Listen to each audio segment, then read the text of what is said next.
Bonafide Hustler here, and I got a great garage sale haul that I want to show you guys.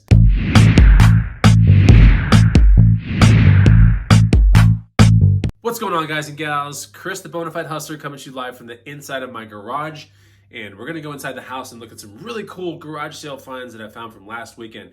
Incredible garage sale day, and I'll explain more in 1 second.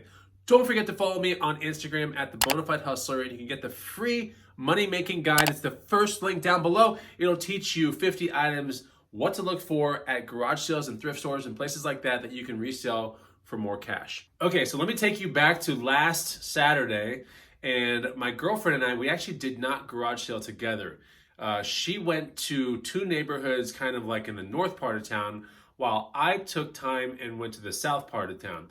So what you're seeing today in this video are gonna be the finds from both kind of us working in different parts of town. I got a lot of cool things to show you. The first find is right down here, but just keep that in mind. If you're like, wow, that's a lot of things, just remember that we kind of split up, and this was like the first time that we've done this. Not to say that we're gonna do this every time, but last weekend we had to kind of do it. The first find, a Tyco Slammer. Look at this. This is a vintage kind of RC Tyco Slammer. I do have a guide called RC to Bucks that explains the power of like reselling RC.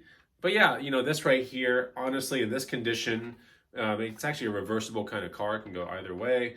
Not like the most desirable retro RC to buy, but not the worst either. It had the battery, couldn't find the charger, will sell as is on eBay. This was, I think, $1 at a garage sale. Should sell for right around $50 to about $75 in this condition. Okay, we're in the house now, and there are some things over here. Kind of pan the camera down for a second, you kind of see them. And those things are really tagged up and ready to go to the antique booth. They have tags on them. I'm trying to get this actual thing like nice and straight. What a weird angle. Does my head look big? Does it? The first thing is a case right here, right? Nice little $5 case. Stuff like this in the booth goes for $50 to $100. Anytime that you deal with stuff like this, obviously you want to mess with the combination to make sure it opens and closes. And if it doesn't, you could just sit there while you're watching Netflix or Hulu, and you could try to attempt to mess with the code. It's not that hard to kind of crack these things. But yeah, leather case like that. Found another one. This is more briefcase style. Again, we have the code thing right there. It opens. That's nice. I personally like the leather on this one more than the other one. But yeah, this right here, $50 to $100 in the booth all day. And then next up we have this Umco fishing box. Now this is actually a pretty cool $5 find from a garage sale. And this is a 2000 U model. I debated whether I was gonna put this on eBay or not. And if I was gonna put it on eBay, I was gonna target the 1 to 200 range. But I might drop it off in my booth. It's just an easier thing to do.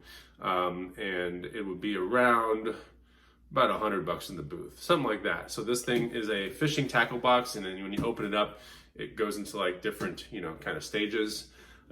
So yeah, it's nice. It's a vintage tackle box. So remember this brand Umco, as you can see right there. And something you want to be looking for while you're at garage sales. Also, cannot forget to pick these things up when you see them. This is a Coleman lantern right here from probably the 70s. I say that because underneath it's stamped 1972. Look at all the years that have passed by. It's still in great condition. This is going to go in the booth. It is a relatively collectible one. On eBay, I could sell this thing for about $100 to maybe $120. But the shipping involved and making sure that the glass globe stays intact all the way through. It's just a lot of things to mess with. So the mantles are nice and intact on this. It's a double mantle lantern. As you can see right there, the two mantles. It's in good shape. I mean, a lot of these are gonna have dings, dents, rust by now. So when they're in this kind of shape, it looks pretty good. This one should sell for right around 60 to about $90 in the booth, something like that. All right, so I bought this for $5 at a garage sale. The next find is right here. My cat's laying on it. Now it was blown up, and I'll show a picture of it right here. This is a Solstice Flare 200 kayak, right? And that kayak is around $400 to $700, like new. This one has been used about 5 to 10 times. Got the paddles. I tested it. I blew it up and I let it stay there for like 4 days, and it was rock hard. So that's cool. Yeah. So this Solstice Flare kayak right here will probably resell for about 2, I would think, 2 to 250. I paid $10 at a church garage sale for it. How about that? Next up is something that my girlfriend found at a garage sale. She popped on this kind of fur-y looking coat. I think it's real fur, to be honest with you. So it's kind of nice, and it has a little bit of that Yellowstone kind of look to it. If you watch the show, you'll kind of know what I'm talking about. But it has this like interesting kind of Beth Dutton kind of look to it. Let me show you. See, it looks like this. Kind of cool. Look at the back of it. Right? It looks pretty neat. Right? So this was, I think, $1 at a garage sale. In the booth, this will sell for around 80 to 100. There is a Tiffany style hanging lamp kind of thing right here with like 3 things that hang upside down that look like that, you know, 3 of them. I think she paid $5 for this, or maybe $1 for this. And that in the booth probably sell for $100 too. She just sold a Tiffany style floor lamp in the booth. She was into it for $50. She sold in the booth, and the booth netted her like a $263 check for it. So, you know, the stained glass stuff and the Tiffany style glass, all that kind of stuff matters a lot. And so, yeah, we put that in the antique booth because obviously it's got a little fragile and we don't want to ship that kind of stuff off. We have a globe right here. This was a 50-cent globe at a garage sale in the booth. This is like 20 to 40 bucks.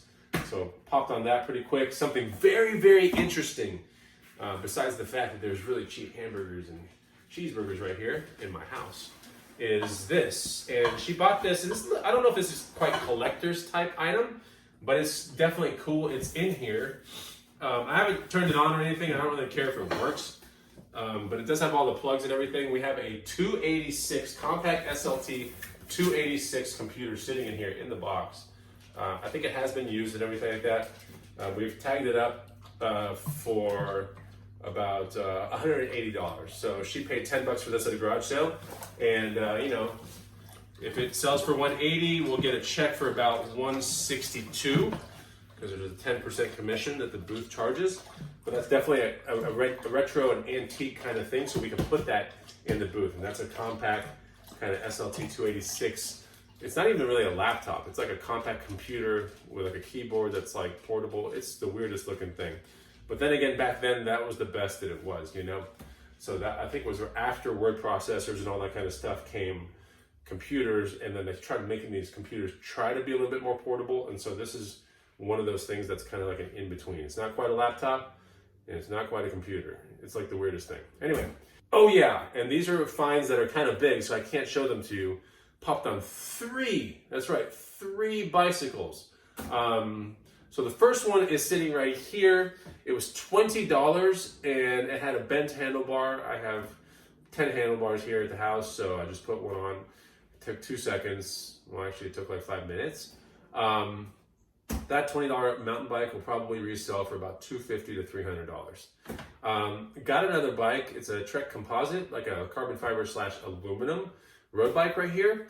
That one was $100. It was leaning up against a tree at a garage sale, and I tried to talk it down, but the guy was like, I want $100. So the good thing about that bike is it had great tires on it, like recently changed. It shifted well. It's got a kind of a cool carbon fiber aluminum look to it, older style Trek. And so I think that one's probably going to sell between $200 and like $300. So it's like, you know, when I deal with bikes, a lot of times I'll deal with $100 bikes and sell them for $400, $500 and up. When I get to a $100 bike that can sell for $200, or $100 bike that can sell for $300, it better be a really good bike that doesn't need any work. You know, I don't really get into bikes that need work, to be honest.